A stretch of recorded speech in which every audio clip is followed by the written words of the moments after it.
Բարև ձեզ հարգելի գործընկերներ, սկսում ենք կառավարության 2026 թվականի ապրիլի 30-ի հերթական նիստի աշխատանքները, օրակարգի նախագծի վերաբերյալ կան առաջարկություններ, դիտարկումներ, չկան, հստայդեմ օրակարգի նախագիծն է դրվում քվեարկության, ովքեր են կողմ դրա հաստատմանը, դեմ չունենք, օրակարգը հաստատված է, քննարկում ենք չզեկուցվող հարցերի փաթեթը, փաթեթի վերաբերյալ առաջարկություններ, դիտարկումներ, չկան, քվեարկության է դրվում չզեկուցվող հարցերի փաթեթը, ովքեր են կողմ դրա ընդունմանը, դեմ չունենք, փաթեթը ընդունված է, հարգելի գործընկերներ, մինչ զեկուցվող հարցերին անդրադառնալը, ուզում եմ ուրախությամբ արձանագրել, որ շատ կարևոր մի որոշում է կայացրել FIFA-ն եւ 2029 թվականին աշխարհի միջև 20 տարեկանների ֆուտբոլի առաջնությունը տեղի կունենա Հայաստանում եւ Վրաստանում։ Ես ուզում եմ թե Վրաստանին, թե մեզ շնորհավորել այս հաջողության առիթով, ուզում եմ նաեւ շնորհակալություն հայտնել Վրաստանի մեր գործընկերներին եւ անձամբ վարչապետ Կոբախիձեին այս հարցում արդյունավետ եւ սերտ գործակցության համար, կարծում եմ ակնհայտ է, որ սա մեծ իրադարձություն է մեր երկրի կյանքում եւ ֆուտբոլային եւ բոլոր առումներով եւ հիմա արդեն անցանք գործի։ Ինչպես պայմանավորվել ենք, մենք կարծում եմ պետք է նախ աշխատանքային խումբ կազմ կոմիտե ձևավորենք այս տրամաբանության մեջ փոխվարչապետ Տիգրան Խաչատրյանի գլխավորությամբ եւ նաեւ իհարկե երկու երկրների, ես չգիտեմ, պետքա քննարկել վրաց գործընկերների հետ համատեղ կազմ կոմիտեի անհրաժեշտ եւ FIFA-ի մեր գործընկերների հետ պետք քննարկել համատեղ կազմ կոմիտեի անհրաժեշտություն կա թե ոչ, բայց այնուամենայնիվ որ որոշակի կոորդինացիա պետք է աշխատանքների, այդ ակնհայտ է։ Իհարկե նաև ուզում եմ շնորհակալություն հայտնել երկու երկրների ֆեդերացիաներին, որոնք այս ընթացքում շատ սերտ աշխատել են եւ ջանքեր են գործադրել, որպեսզի այս իրադարձությունը տեղի ունենա։ Ես հիշում եմ, երբ որ տարիներ առաջ ֆեդերացիաները մոտեցան մեզ, ինձ եւ Վրաստանի վարչապետին, եւ այդ գաղափարը առաջ քաշեցին, բնականաբար դա մեզ շատ ուրախացրեց, բայց մյուս կողմից դժվարանում էին գնահատել, թե ինչքանով է դա իրատեսական, հիմա փաստը մնում է փաստ։ Տիկին Անդրեասյան, մենք գիտենք Հայաստանում քանի խաղ է տեղի ունենալու եւ որքան Իջևանում, որքան Վանաձորում եւ որքան Երևանում։ Շնորհակալություն, պարոն վարչապետ, այո, նախ թույլ տվեք ասել, որ սա իսկապես շատ մեծ իրադարձություն է, որովհետև ըստ էության մեծահասակների աշխարհի առաջնությունից հետո երկրորդ իր նշանակությամբ երկրորդ կարևորագույն միջոցառումն է, ոչ ֆորմալ աշխարհի երիտասարդական առաջնություն է նաև անվանվում եւ ակնկալվում է, որ այդ օրերին մենք կունենանք ավելի քան 100,000 երկրպագու, որոնք կայցելեն թիմերին խաղերը դիտելու։ Իհարկե այս պահին դեռևս ծրագիրը նախնական է եւ հնարավոր է որոշ փոփոխությունների ենթարկվի, բայց մենք պլանավորում ենք, որ Երևանում կունենանք մինչեւ 20 խաղ եւ Վանաձորում եւ Իջևանում մինչեւ 10 խաղ եւ ըստ էության Կներեք, այսինքն 40 խաղ Հայաստանում է տեղի ունենալու։ 30, պարոն վարչապետ։ Վանաձորում եւ Իջևանում միասին մինչեւ 10 խաղ եւ Երևանում մինչեւ 20 խաղ։ Ամեն դեպքում 30-ն է շատ մեծ թվա, այստեն չի։ Դե մենք այո։ Ըստ ամենայնի մինչեւ 20 տարեկաններին ուրիշ ավելի մեծ է։ Այո, իր ընթացակարգը ծրագիրը բնականաբար դեռ կհստակեցվի, բայց նախատեսվում է, որ ամենայն հավանականությամբ մենք խոսում ենք 29 թվականի սեպտեմբեր-հոկտեմբեր ամիսների մասին, այսինքն շատ մեծածավալ մի իրադարձություն է տեղի ունենալու, որին պետք է պատշաճ պատրաստվել եւ պարոն վարչապետ, ուզում եմ հիշեցնել, որ նախորդող տարում կառավարությունը արդեն մի շարք որոշումներ կայացրել է ստադիոնների մասով, մենք մասնավորապես հիմա գտնվում ենք Վանաձորի ստադիոնի վերակառուցման փուլում, որը պետք է լինի UEFA-ի 4-րդ կատեգորիայի ստադիոն, ընդունելով նվազագույնը 10,000, հիմա մինչև 12,000 հանդիսատես ընդունելու հնարավորություն ենք ունենալու վերակառուցման արդյունքում, եւ մենք նախորդ տարի նաեւ որոշում ենք կայացրել Իջևանում նոր ստադիոնի կառուցման մասով, որը նույնպես կլինի UEFA-ի 4-րդ դասի ստադիոն, եւ արդեն իսկ հողի հետ կապված աշխատանքները մարզպետարանի հետ միասին ավարտել ենք եւ ունենք նաեւ ստադիոնի կառուցման առաջարկը, որը առաջիկայում կբերեն կառավարության քննարկմանը, այսինքն աշխատանքները ինտենսիվ ընթացել են նախորդող փուլում, հիմա էլ համակարգված միասին կաշխատենք, որպեսզի պատշաճ պատրաստվենք։ Շատ լավ, իհարկե Վանաձորի եւ Երևանի դեպքում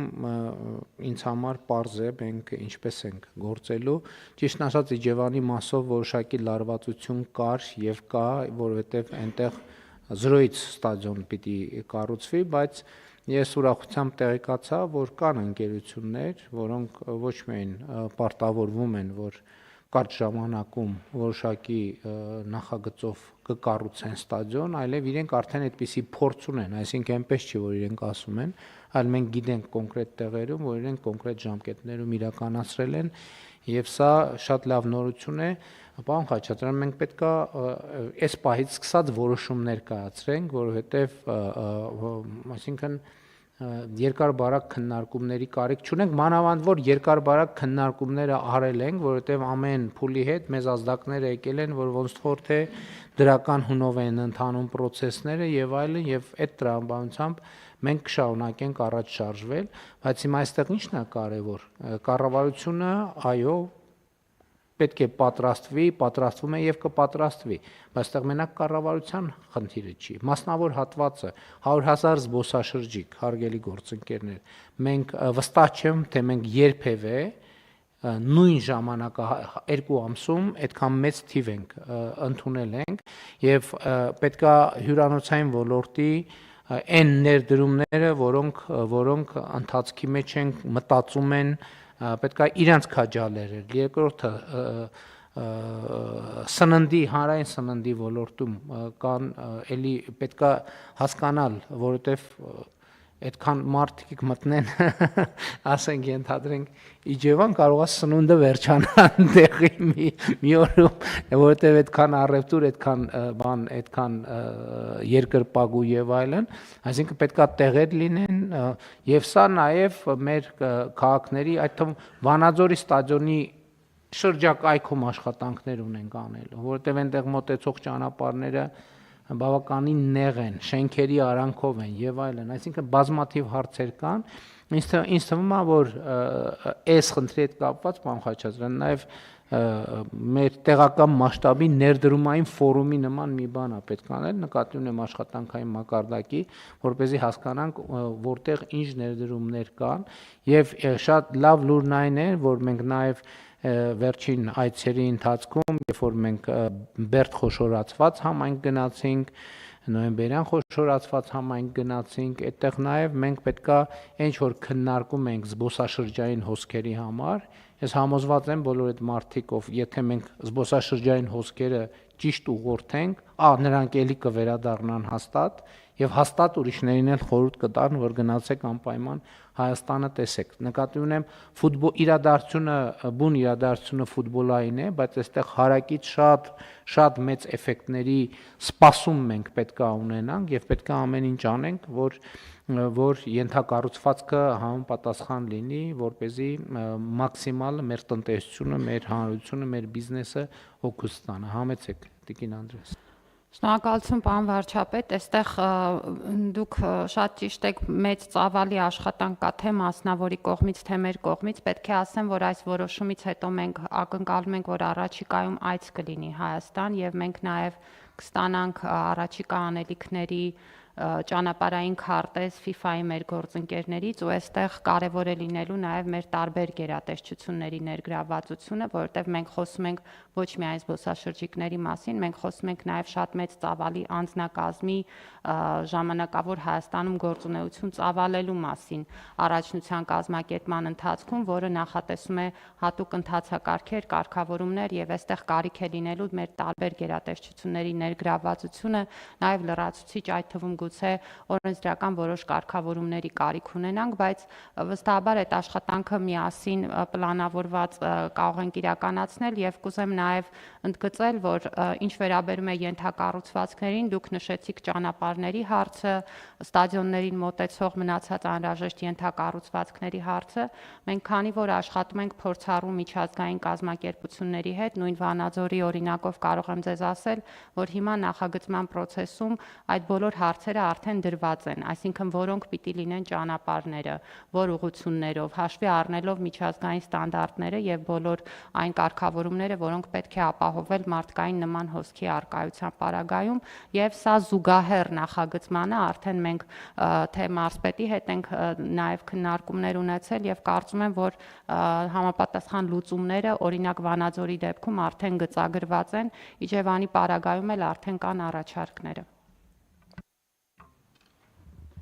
Շնորհակալություն պարոն վարչապետ, մենք Տիկին Անդրեասյանի եւ պարոն Խուդացյանի հետ մի քննարկում այդպեսի ունեցել ենք դեռ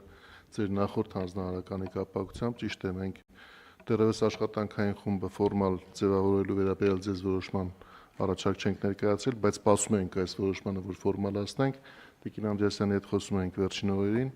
առաջիկա շաբաթվա ընթացքում կկազմենք այդպիսի առաջարկ կներկայացնենք ձեր որոշման համար, կձևավորենք անհրաժեշտ խումբ եւ կգույքագրենք այն բոլոր առնչվող հարցերը, որոնք պետք են աշխատանքների ժամանակին եւ անհրաժեշտ ծավալով իրականացնելու համար։ Պարոն Մկրտչ։ Շնորհակալություն մեծարգո վարչապետ, կառավարության հարգելի անդամներ, արդեն մի քանի ամիս պարոն վարչապետ Վանաձորում նախապատրաստական աշխատանքներ արվում են այս մասով, նախարարի հետ էլ այցել ենք ենթակառուցվածքը դիտարկել ենք եւ ինչպես դուք նշեցիք, ոչ միայն բուն ֆուտբոլային ենթակառուցվածքը, այլև հարակից ենթակառուցվածքները, մոտեցող ճանապարհները պետք է համապատասխանեցվեն UEFA-ի 4-րդ կատեգորիային։ Ուզում եմ նաև նշել, որ 2026 թվականի մարտի 9-ին կայացած Վանաձորի ավականու նիստում ենթակառուցվածքը փոխանցվել է, ամրագրվել է նախարարությանը ավականու որոշմամբ, ինչը հնարավորություն է տալիս նախարարությանը շատ ավելի ինտենսիվ պլանավորել եւ շուտով նաև մեկնարկել բուն աշխատանքներ։ Այսինքն ստադիոնը հիմա նախարարությանն է ամրացված։ Այո։ Շատ լավ։ Շատ լավ, Իջևանի պարագայում դե հողի հարցը լուծեցինք, ավարտեցինք արդեն, թե էլ Շնորհակալություն մեծարգո վարչապետ, հարգելի գործընկերներ, ուրեմն 20 միավոր հողեր, ամբողջությամբ 20-ն էլ ձեռք է բերվել, միավորման գործընթացում են գտնվում, ամեն ինչ իր անունով գնում է։ Եվ մեր պոտենցիալ շինարարություն իրականացնող ընկերությունը առաջիկայում այց ունենալու է, չէ՞, որովհետև պետք է արդեն սկսենք, էլ ձգելու բան չունենք։ Պարոն վարչապետ, իրենք արդեն այցելել են, որպեսզի մեզ տան նախնական առաջարկ մի քանի փուլով Այսինքն տեղում հենց գետնի վրա գնացել են, տեսել են տարածքը։ Եվ դրանից հետո են ձևավորել առաջարկը քաղաքաշինության կոմիտեի գործընկերների հետ միասին քննարկել ենք, որովհետև նոր տեխնոլոգիաներ են առաջարկվում մեր երկրի համար ստադիոնի կառուցման մասով, որը նախատեսում է հիմնականում պատրաստի բլոկներով այդ անհրաժեշտ տրիբունաների հավաքումը։ Պարոն Վարդանյանը շատ ավելի մասնագիտորեն ճիշտ կբացատրի տեխնոլոգիան, բայց տեղում եղել են, ուսումնասիրել են եւ հետո տվել են առաջարկը եւ առաջիկայում առաջարկը արդեն կբերենք կառավարության քննարկմանը։ Շատ լավ։ Պարոն Խուդացյան, դե աշխարհի առաջնության ճանապարհներն էլ պետքա այդպես հասկանալիորեն լավ վիճակի լինենք։ Պատրաստ կլինենք, պարոն վարչապետ։ Դե սկզբունքորեն հիմա որ տենց հիշելով նայում եմ, մեծ խնդիրներ չունենք, իրոք մեծ խնդիրներ չունենք, փոքր-մոքր հարցեր կլինի կամ, բայց նաև կարևոր է, որ հլանդակառակ այն վերևի ճանապարհը կարա արդեն հենց այդ ժամանակ նկատի ունեմ Ենոքավան Ջուջևան ճանապարհը կարա տուրիստական նոր հոսքերի տրամաբանության մեջ լինի եւ իսկապես կարող ենք այդ խնդիրը լուծել։ Եթե հանկարծ պարզվի, չնայած ես կարծում եմ իրատեսական չի, Աթան Ենոքավանն էլ եթե պարզվի, որ կարող է այդ դրությամբ լինել, չնայած այնտեղ բարդ է, երևի իրատեսական չի, բայց հա 60 կիլոմետր Հա դրա ճանապարհ։ համար եմ ասում, այդ իրատեսական չի,